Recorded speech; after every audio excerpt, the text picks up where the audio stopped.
Gas अपने C++ के इस कोर्स में हम लोगों ने STL को देखा काफ़ी नज़दीकी के साथ। और अब यहाँ पर हम लोग STL में कोड करेंगे। ये वो वीडियो है जिसका शायद आप लोगों को इंतज़ार होगा, क्योंकि हमने अभी तक STL में कोड किया नहीं था, लेकिन अब हम STL में कोड करेंगे और ये वीडियो वेक्टर्स को कवर करेगा। आप में से कई लोग सोचते होंगे कि वेक्टर्स जो हैं वो हम क्यों यूज़ करें जब हमारे पास ऑलरेडी एरे है। तो मैं यहाँ पर एक नई फाइल बनाऊँगा tut71.cpp के नाम से। 70 वीडियोज़ ऑलरेडी हैं हमारे यहाँ पर, तो 71.cpp के नाम से और बॉयलर प्लेट यहाँ पर लगाकर मैं आगे बढ़ूँगा और यहाँ पर आप लोगों को वेक्टर बना के दिखाऊंगा।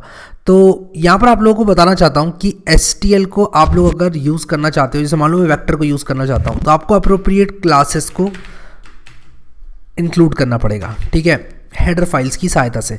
तो यहाँ पर मैंने हेडर फाइल इंक्लूड करी है वेक्टर #include वेक्टर।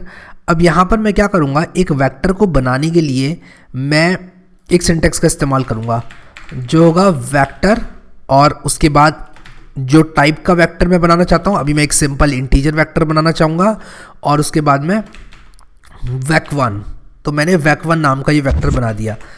ये बताने के लिए कि ये सिंटेक्स करेक्ट है और चेक करने के लिए भी मैं इसको रन करूँगा और ये बिल्कुल कोई एरर थ्रो नहीं करेगा। इसका मतलब है कि यहाँ पर कोई गड़बड़ नहीं है, ठीक है। हम लोग आगे बढ़ेंगे और देखेंगे वेक्टर क्या है। देखो, जो एरे होता है हमारा, उसको आप लोग रीसाइज नहीं कर सकते। आपने लेंथ 10 का एरे बनाया तो आप उसमें 11वां एलिमेंट नहीं डाल सकते। अगर डालोगे तो आप लोगों को एक नया एरे बनाना पड़ेगा जो कि 10 से ज़्यादा साइज जिसका हो, ठीक है। यहाँ पर अगर मैं आप लोगों से बात करूँ वेक्टर की, तो वेक्टर क्या होता है कि वेक्टर में आप लोग साइज़ जो है वो ये ऑटोमेटिकली मैनेज करता है। यानी कि अगर आपने वेक्टर बनाया तो आप इसमें एलिमेंट्स ऐड करते जा सकते हैं और ये अपना साइज़ अपने आप मैनेज करता जाएगा। वो कैसे मैनेज होता है इसका हमको बिल्कुल भी चिंता करने की ज़रूरत नहीं है, हम इसमें एलिमेंट्स को ऐड करते जा सकते हैं। तो वेक्टर के कुछ मेथड्स होते हैं, तो मैं यहाँ पर आप लोगों को CPP वेक्टर मेथड्स, ठीक है। तो एक C++.com करके वेबसाइट है जो कि मेरी फेवरेट वेबसाइट है। जब C++ में कोई भी दिक्कत आती है तो मैं इस वेबसाइट पर आता हूँ। यहाँ पर आप लोगों को वेक्टर के मेथड्स मिल जाएंगे। तो यहाँ पर देखो, वेक्टर के कुछ मेथड्स हैं और ये जो मेंबर फंक्शंस हैं ये इन्होंने इस कैटेगरी में बांटे हुए हैं: आइट्रेटर्स, कैपेसिटी, एलिमेंट एक्सेस और मॉडिफायर्स। तो ये कह रहे हैं कि आप इन सब का इस्तेमाल कर सकते हो।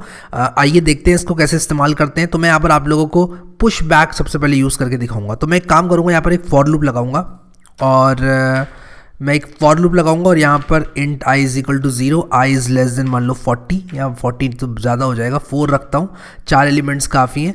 और मैं यहाँ पर सी आउट करूँगा enter an element to add to this vector, ठीक है।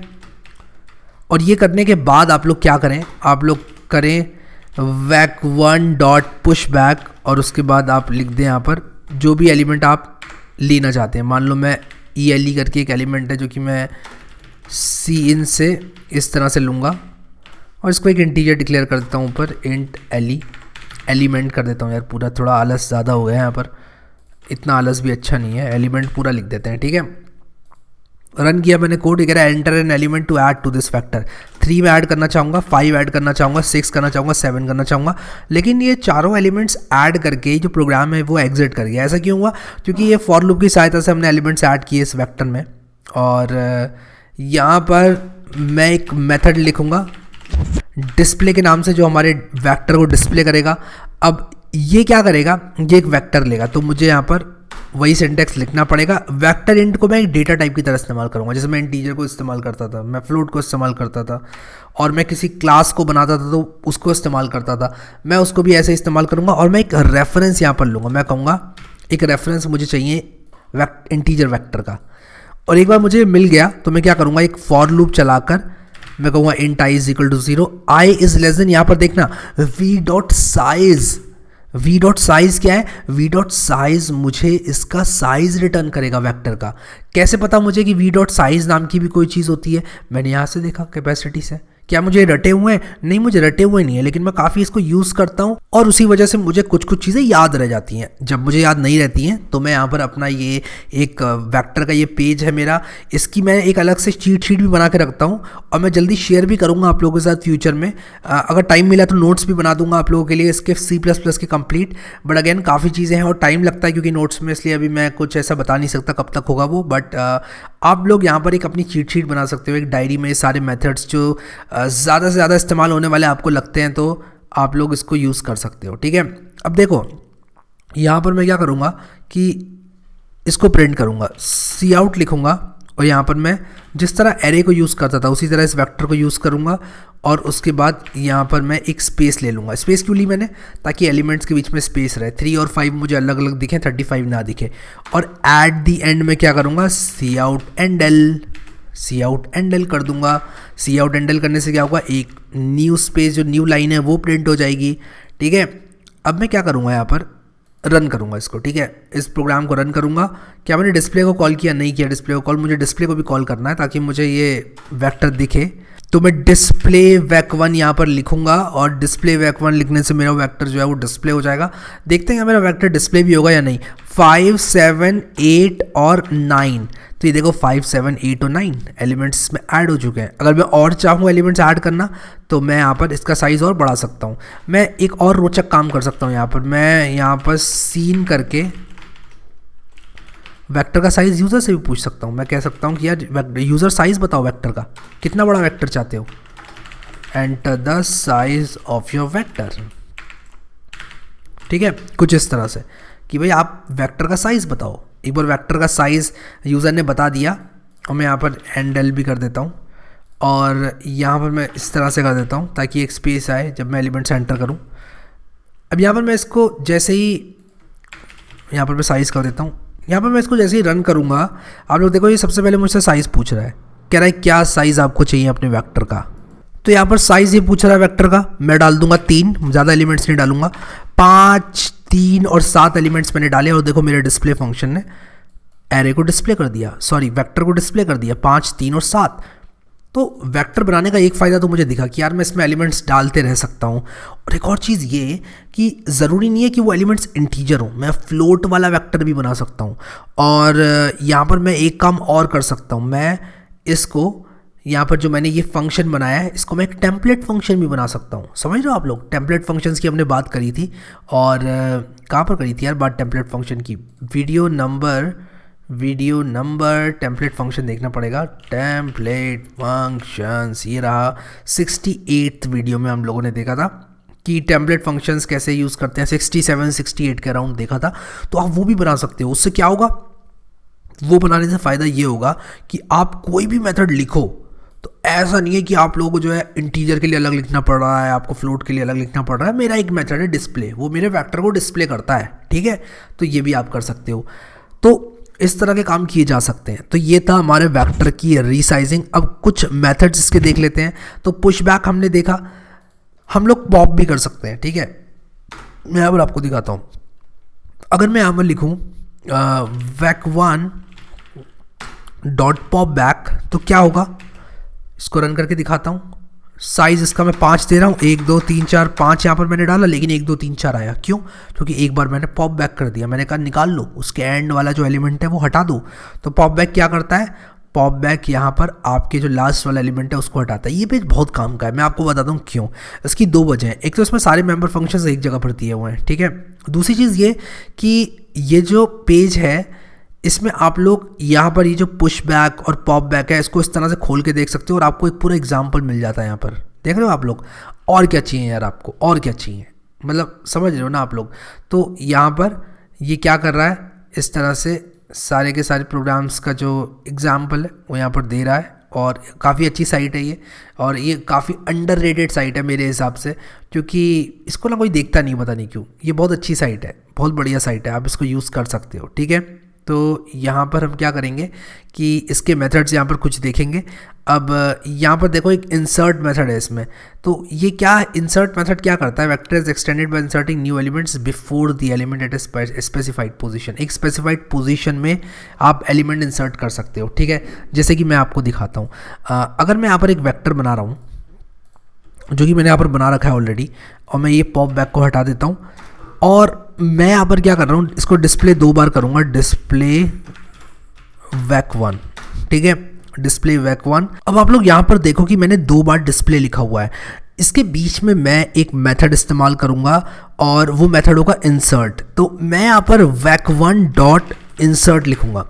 अब यहाँ पर आप लोग देखो वैक 1 डॉट इंसर्ट एक आइट्रेटर मांग रहा है। मैं आप लोगों को बताता हूँ वैक 1 डॉट इंसर्ट कैसे काम करेगा। ये सबसे पहले एक आइट्रेटर लेगा। अभी हम आइट्रेटर बनाएंगे, आप बस ऐसा समझ लो आइट्रेटर एक पॉइंटर की तरह है जो कि इस वेक्टर में किसी ना किसी एलिमेंट को पॉइंट करेगा, ऐसा समझ लो। हमने आइट्रेटर की बात थोड़ी बहुत की थी पहले। अब मैं यहाँ पर 566 डाल दूंगा, ठीक है, 566 मैंने यहाँ पर डाल दिया। आइट्रेटर बनाने के लिए मुझे कुछ इस तरह से लिखना पड़ेगा सिंटैक्स।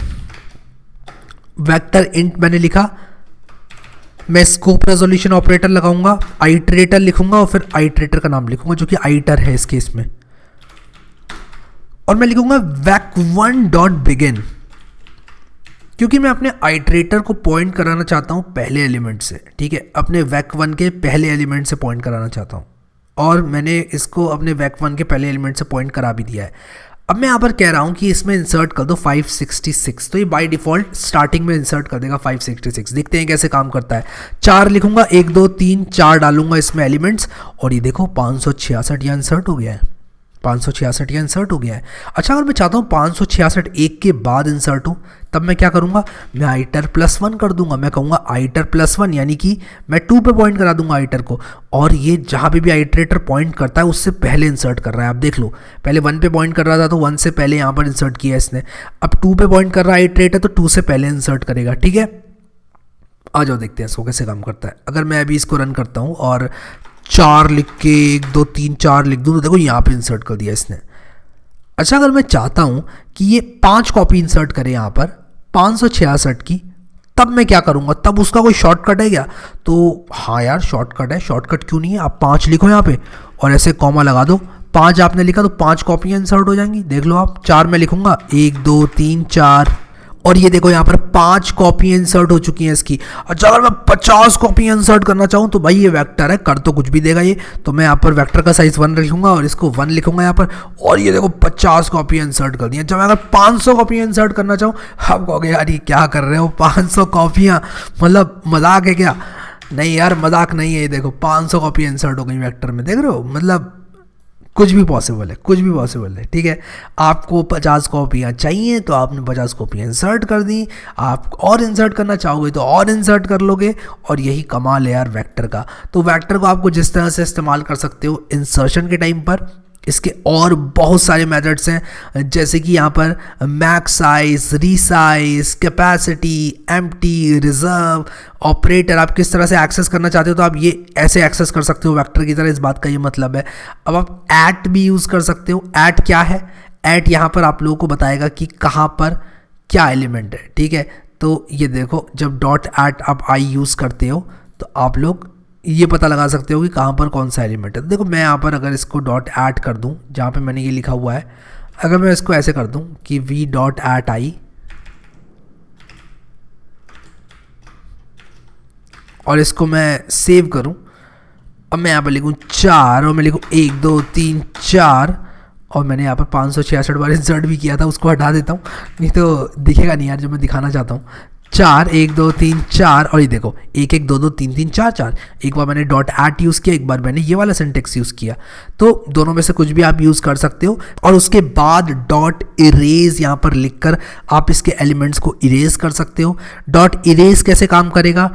डॉट इरेज को आप दोगे 2 आइट्रेटर, मैं यहाँ पर आप लोगों को दिखाता हूँ, लेकिन उससे भी पहले देख लेते हैं कि किस तरह से वेक्टर्स को बनाया जा सकता है, ठीक है। किस तरह से वेक्टर्स को बनाया जा सकता है देखते हैं, आओ। यहाँ पर मैं क्या करूँगा, ये जो मैंने सी इन लिखा हुआ है यहाँ पर, जो मैं यूज़र से एंटर कर रहा था, ये वेक्टर एंटर करवा रहा था, मैं इसको कमेंट आउट कर दूंगा, ठीक है। इसको कमेंट आउट करूँगा, और यहाँ पर मैं क्या करूँगा, साइज़ इज इक्वल टू 5 कर दूंगा, ठीक है। अगर मैंने साइज़ इज इक्वल टू 5 किया तो मैं कुछ इस तरह से अपना वेक्टर बना सकता हूँ।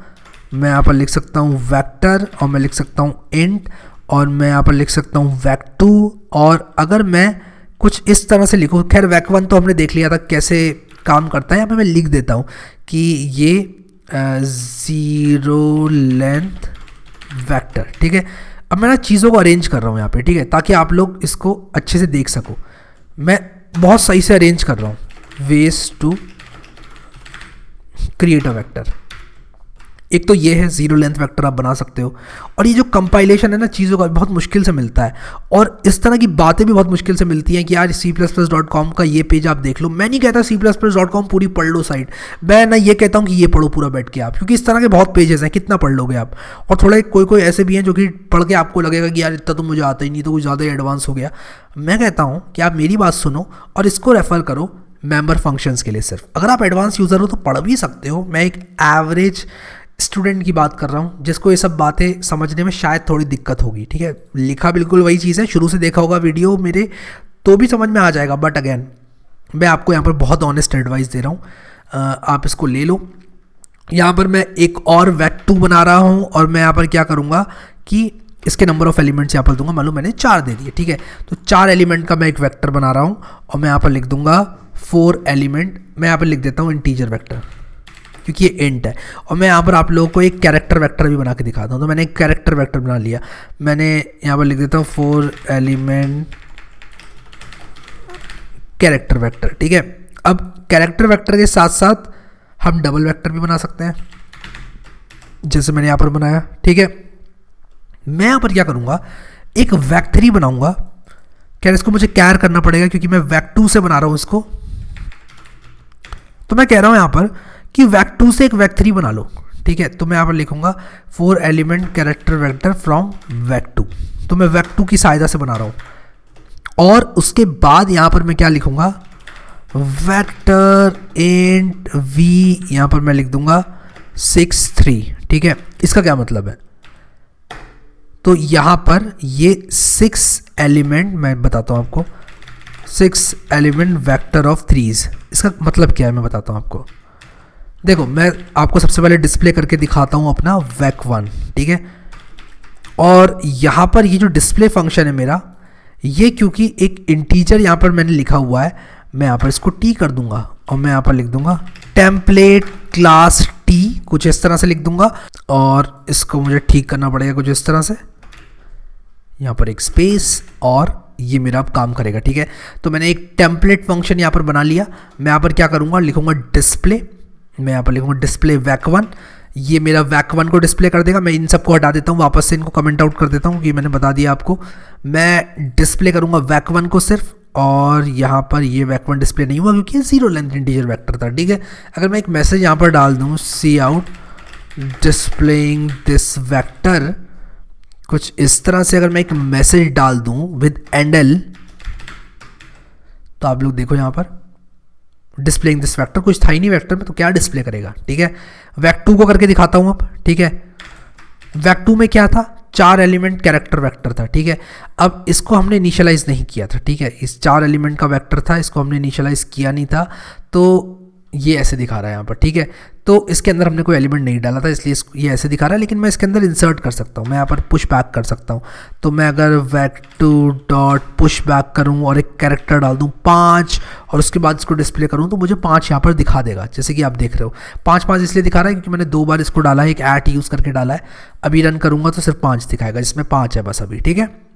ये हो गया हमारा vec2 का डिस्प्ले। और अब यहाँ पर मैं क्या करूँगा, vec2 के डिस्प्ले के साथ साथ मैं vec2 को डिस्प्ले को vec2 के साथ ही डाल देता हूँ। vec3 का डिस्प्ले कराता हूँ, डिस्प्ले vec3, vec2 कर दिया यार, vec3 करना था।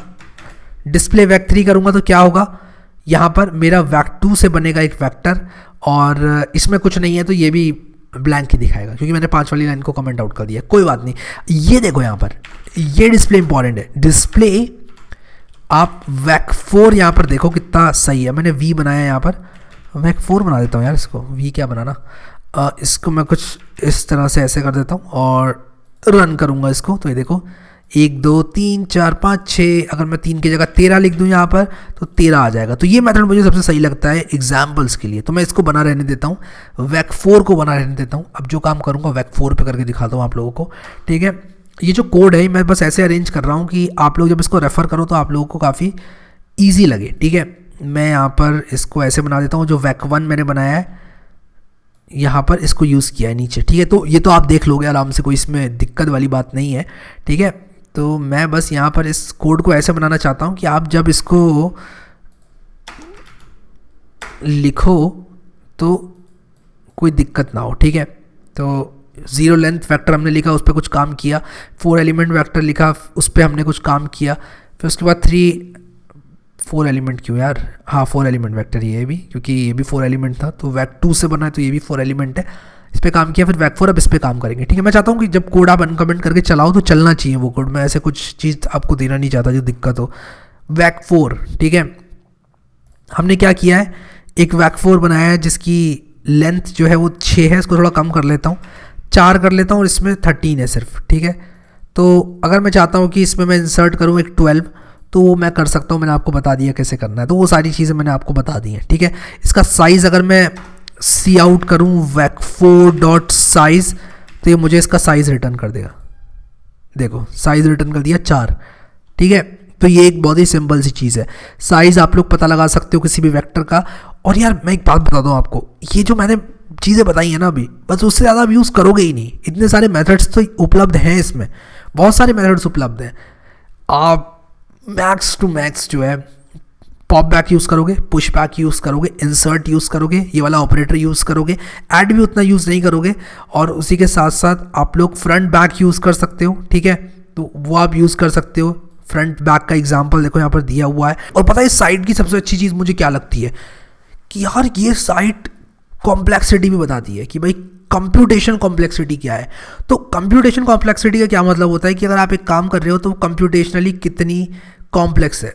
कहने का मतलब ये है कि जब आप इसको एल्गोरिदम्स पर्सपेक्टिव से देख रहे हो तो इसको करना कितना आसान या कितना मुश्किल है, ठीक है। तो आप अगर डेटा स्ट्रक्चर सीखना चाहते हो तो यार मेरी एक डेटा स्ट्रक्चर की बड़ी कमाल की प्लेलिस्ट मैंने बनाई है, बहुत मेहनत डाली है, नोट्स भी दिए हैं, तो उसको एक्सेस कर लेना ज़रूर से, ठीक है। क्योंकि वो जो प्लेलिस्ट है ना वो बहुत धमाकेदार प्लेलिस्ट है, ठीक है।